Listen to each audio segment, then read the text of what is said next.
No sveiki vēlreiz.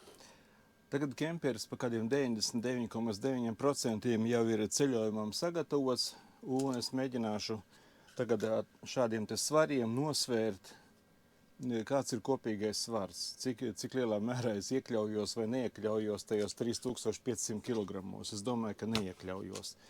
Tie ir tādi svariņi, līdz 1500 kg var svērt.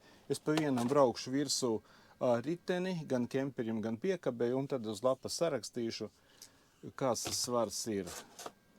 Tātad ir ūdens, tīrais ūdens, 110 plus 70, 180 litri tīrais ūdens, netīrā ūdens bāka ir tukša, ir 2 alumīnija gāzes baloni pilni, gandrīz pilni 2. Kas vēl?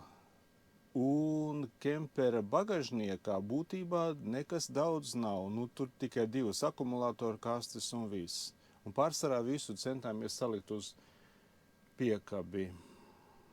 Un tad būs atbilde tam, vai var kemperis būt vairāk, 3,5 tonnīgs, vai var būt vairāk kā 2-vietīgs. Starp citu, man nesen izdevās te pirms pāris dienām saremontēt GPS trekeri. Šāds te kemperī bija, viņš bija pārstājis strādāt. Viņu varēja ar īziņas palīdzību paprasīt kemperim, kur viņš atrodas. Viņš atbildēja, tur atsūtīja GPS koordinātus un Google mapē parādīja, kurā vietā kemperis ir. Viņš sūtīja ziņu, ja signalizācija nostrādā vai kāds aizdedz ieslēdz. Un es varēju aizsūtīt viņam īziņu, apturēt motoru vai atkal palaist motoru. Visa vaina bija tā, ka pat iekārta nestrādāja. Viņa jau kā 10 gadus te stāvēja kemperī, pasūtīja jaunu, eBayā saņēma, apmainīja un viss aizgāja tā lieta.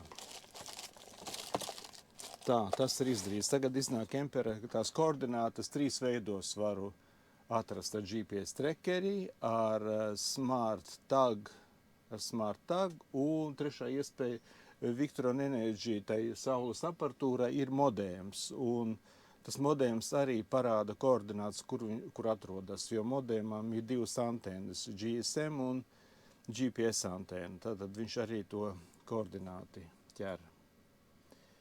Nu tālūk, labi. Tagad iešu nosvēršu, sarakstīšu. Nu gatavs, visus 6 riteņus nosvēru un kāds secinājums. Tātad kemperim pilnā masa ir 3499 kg, gandrīz 3500. Reālais svars 3607 kg, tātad pa 107 kg vairāk.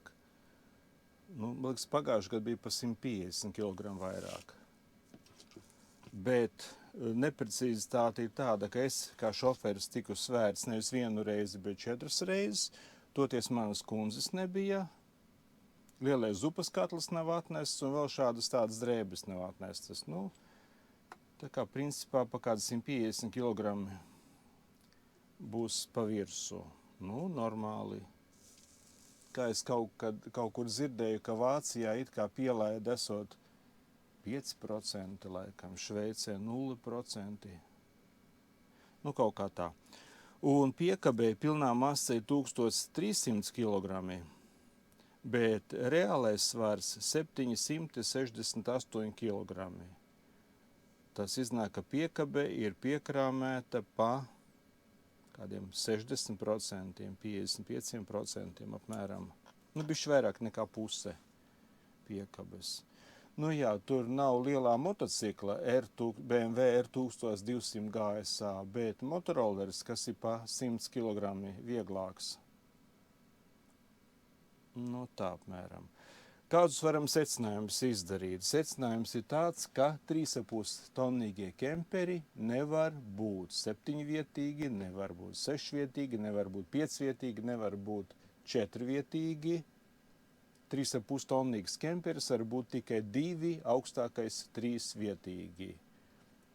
Ļoti bieži dzirdēti sludinājumi, ka meklēju kemperi 7-vietīgu, bet tādā gadījumā, lai tādu varētu braukt, viņam jābūt pašam švakrākiem motoram, pašam švakrākiem vieglākajam, nekādu saules paneļu, nekādu velosipēdu turētāju, jābrauc bez drēbēm, bez pārtikas, plikiem pilnīgi.